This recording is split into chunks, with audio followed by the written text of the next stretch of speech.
por continuar con nosotros aquí en 7 días. Hace algunos años un proceso llamado Primavera Árabe sacudió el Medio Oriente y puso en alerta al resto del mundo.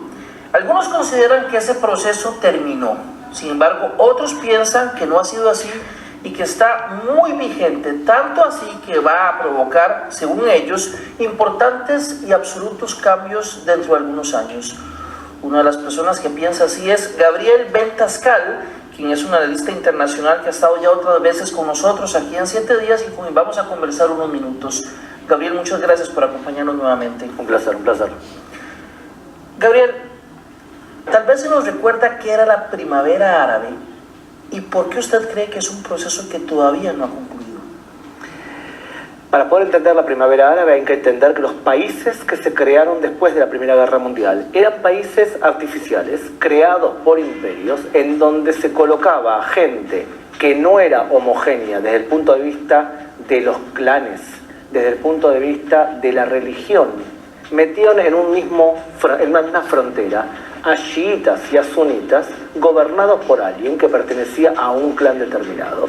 Y esto se pudo mantener todo el tiempo que había dinero para calmar a la gente, siempre y cuando que había una fuerza muy potente física que aplacase a la oposición, pero eso se terminó.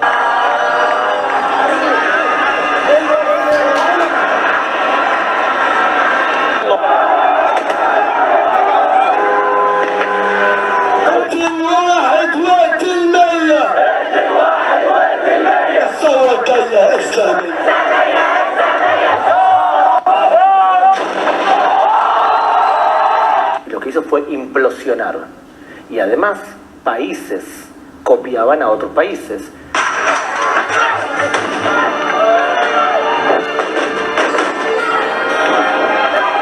Si por ejemplo Libia se levantó contra su dictador, contra Gaddafi, entonces también Irak podía hacer lo mismo, y también Siria podía hacer lo mismo, y también Egipto. Se copia. Si a eso le sumas la fuerza de Internet, que en el pasado tú podías mentirle a la gente y decirle que en Libia se vive como en ningún otro lugar en el mundo y que todo el mundo es feliz en Libia, pero tú te fijas en YouTube y ves un mercado de, por ejemplo, Europa, y ves un montón de cosas que ahí vas a poder comprar y en tu país no, entonces Internet, de alguna manera, destruye la imagen perfeccionista que quieren transmitir los gobernantes. Eso explotó y todavía no terminó. Cuando usted menciona que se crearon países después de la Primera Guerra Mundial, se refiere a ese proceso en donde las naciones que ganaron casi que pasaban líneas sin considerar quienes habitaban en esas zonas y formaron así países no tomando en cuenta las creencias o el origen o de las etnias, sino simplemente la línea, de esta línea para allá viven unos, de esta línea para allá es otro país y listo. Un ejemplo de eso es que cortaron a la población kurda y dijeron, muy bien, ustedes que están en el norte van a ser kurdos turcos y ustedes que están dentro de Siria van a ser sirios, pero somos kurdos. Y también Irak, son kurdos, pero ahora son iraquíes. Y también en Irán, Kurdistán quedó fraccionada en 4. Entonces ahí te das un ejemplo de hasta qué punto no respetaron las realidades étnicas locales. Pero hay otro problema más, y es que los países creados artificialmente fracasaron porque no supieron darle a su población ni la defensa ni el desarrollo que les permita subsistir. Cuando un país fracasa, ¿qué hace? Todo país no democrático que no logra subsistir tiene 3 formas de mantenerse en el poder. La primera, voy a matar a la oposición o a perseguirla. La segunda, voy a comprar el apoyo popular a través del dinero. La tercera, voy a echarle la culpa a alguien del extranjero. Si te suena parecido a lo que hace hoy Venezuela, es parecido.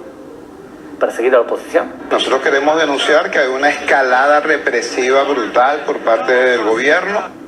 Pagar con dinero. Comienza una revolución económica en el sistema de distribución de alimentos del pueblo venezolano. Y echarle la culpa a alguien de afuera. Venezuela es víctima de una guerra y una persecución financiera mundial. Cuando tú te quedas sin dinero, porque del año 2008 Medio Oriente se quedó sin dinero y el precio del petróleo cayó, no puedes seguir haciendo eso. Y como no puedes asegurar tu continuidad como gobierno, la gente se te rebela. Entonces, en su criterio, van a aparecer nuevos países y otros que ya existen se van a modificar o inclusive podrían llegar a desaparecer.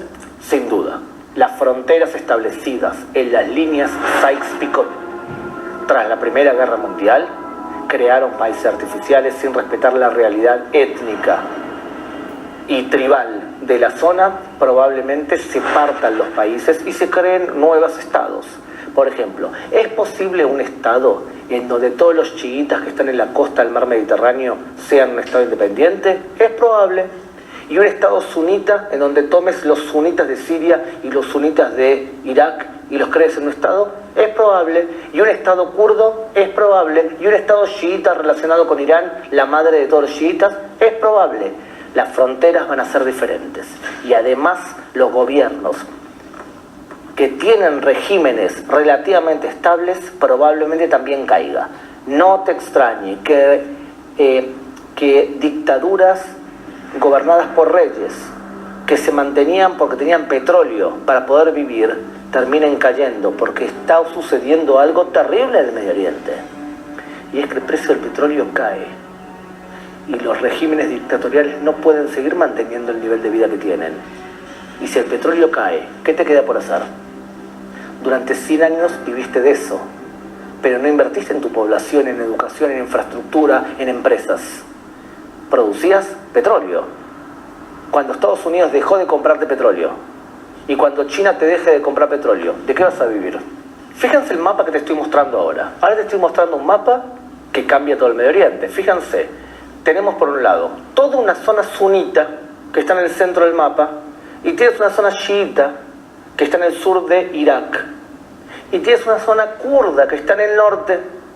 Y tienes otra zona chiita que está en la costa del Mediterráneo.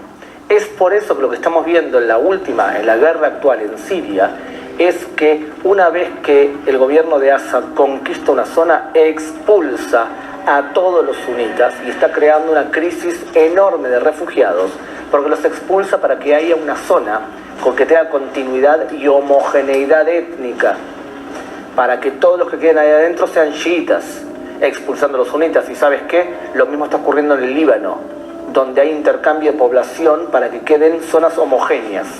Esto está ocurriendo en el Medio Oriente ahora. ¿Cuándo podría verse con mayor fuerza ese cambio? ¿Dentro de cuántos años estaría ocurriendo eso ya de una manera más evidente? Para mí, todo depende de hasta qué punto la humanidad dependa del petróleo y sigamos consumiendo energía con el petróleo. De eso depende. Entre más rápido aparezcan energías o fuentes de energía alternativas, renovables o distintas al petróleo, más rápido será ese proceso. Sin duda. Y además, más difícil va a ser para países radicales islámicos que fomentan el radicalismo a través del dinero que tienen, seguir expandiendo ese radicalismo. Por ejemplo, un país radical islámico, ejemplo, Irán, puede deambular por Venezuela y tener mucha influencia en Venezuela porque tiene petróleo. O por ejemplo puede levantar centros comunitarios en Perú, o pagarle a Pablo Iglesias en España, que es un candidato a presidente que recibió dinero de Irán de forma continua. Una locura. Un candidato presidencial que recibe dinero de un país extranjero. Pablo Iglesias lo ha recibido durante años a través del programa de televisión que tenía en Hispan TV. Cuando tú tienes dinero puedes permitirte eso. Y cuando no tengas dinero, por lo tanto, esta gente puede expandir su extremismo religioso a través de beneficencia y dinero que en árabe se conoce como dawa. Gabriel, no hemos valorado la presencia de Donald Trump en la Casa Blanca. ¿Eso podría acelerar o retardar este proceso? El problema con Donald Trump general es que tú realmente no puedes distinguir una línea ideológica clara. Tú puedes distinguir que él piensa que America first. A new vision will govern our land. From this day forward, it's going to be only America first. America first. Ante todo, me preocupo por los norteamericanos. Y puedes también distinguir que él ama a sus amigos y odia a sus enemigos. Y dentro de la línea de amigos, ¿quién está? Rusia, probablemente, Japón, Canadá, también Israel. ¿Y quiénes son la línea de sus enemigos? Y el problema en el Medio Oriente es que todavía no está claro quiénes son sus enemigos, salvo Irán.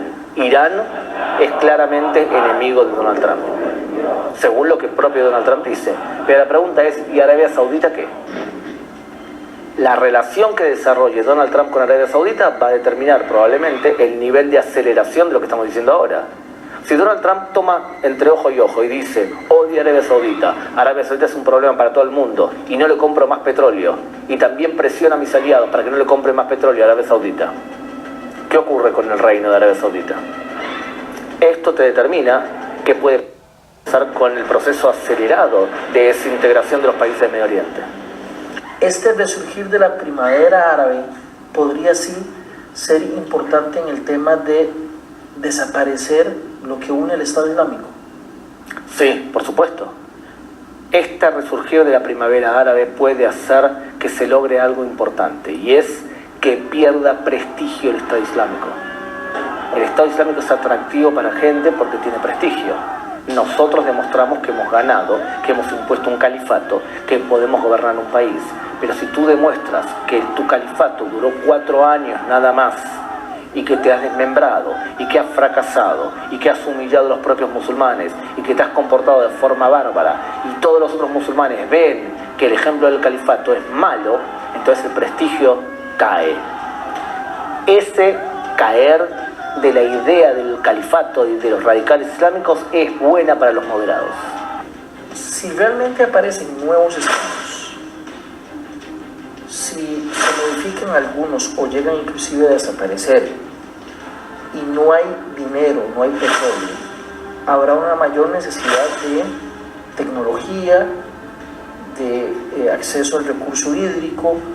Podría inclusive modificarse la situación que existe de algunos países árabes con Israel a partir de esa necesidad. Sí, la respuesta es claramente sí. Tiene que haber 2 procesos paralelos. El primero, que el Islam se modere y que reconozca que un judío o un cristiano tienen derecho a vivir como Estado independiente en la tierra santa del Islam. Si esto ocurre, se podría aceptar la creación del Estado de Israel y también del Estado no musulmán, ya sea cristiano o de otra religión. Es el primer proceso.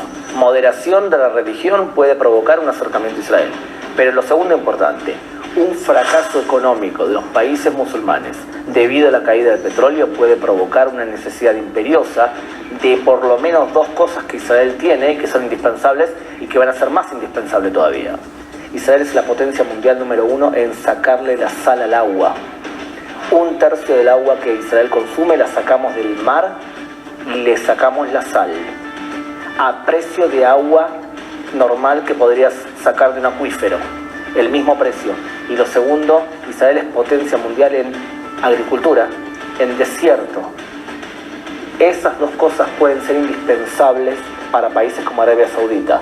No te extrañe que el acercamiento que ves ahora entre Arabia Saudita e Israel se concrete en un tipo de colaboración real, en donde, a cambio del reconocimiento del Estado judío en el Medio Oriente, Israel le da tecnología de agua, agricultura y todo tipo de otras tecnologías que son indispensables para ellos. Por eso te digo, en esta hecatombe del Medio Oriente, si hay alguien que parece a primera vista que sale bien parado, eso es el Estado de Israel. Ya para ir terminando, entonces, en su criterio, la fotografía que vemos de la geopolítica en Medio Oriente y sobre todo la distribución geográfica en países, en las fronteras, podría ser modificada a partir de este resurgir de la primavera árabe y las relaciones entre los países, entre los que ya existen y los que podrían aparecer, también va a ser un fenómeno importante a tomar en cuenta. Y todavía no sabemos un montón de condicionantes que pueden modificar un poco la imagen, pero yo creo que vamos hacia un cambio radical en el Medio Oriente, y no solamente en el Medio Oriente, vamos a un cambio radical en otros lugares también. Vamos a un cambio radical en Europa, en donde Europa no te extrañe que reaccione a través de movimientos neonazis o de extrema derecha para parar la inmigración musulmana que no ha sido captada como europeizadora por los gobiernos oficiales. No te extrañe que Le Pen gane en Francia y que Wilders gane, por ejemplo, en Holanda. No es de extrañar algo así. Discursos para los televidentes que tal vez no están muy familiarizados con esos personajes. son personas que tienen un discurso antimigración completamente. Y anti-musulmán también. My friends, Islam is totalitarian. It wants to submit us all. And according to Islam, there is no room for anything but Islam. Metiendo a todos los musulmanes en la misma bolsa cuando la mayoría del Islam no es radical. O sea, lo que veo yo en Europa es el fin de lo políticamente correcto. Se terminó no decir lo que uno piensa por temor a que te señalen como un discriminador o alguien que no va con la línea intelectual central. Donald Trump es un ejemplo de eso. Donald Trump es un tipo que te dice claramente lo que él piensa y que es completamente políticamente incorrecto. Lo digo porque quiero. No te extrañe que muchos políticos de otros países imiten esa forma de hablar de Donald Trump. Muchas gracias, Gabriel, por acompañarnos una vez más aquí en 7 días. Vamos a una pausa comercial y ya continuamos con más.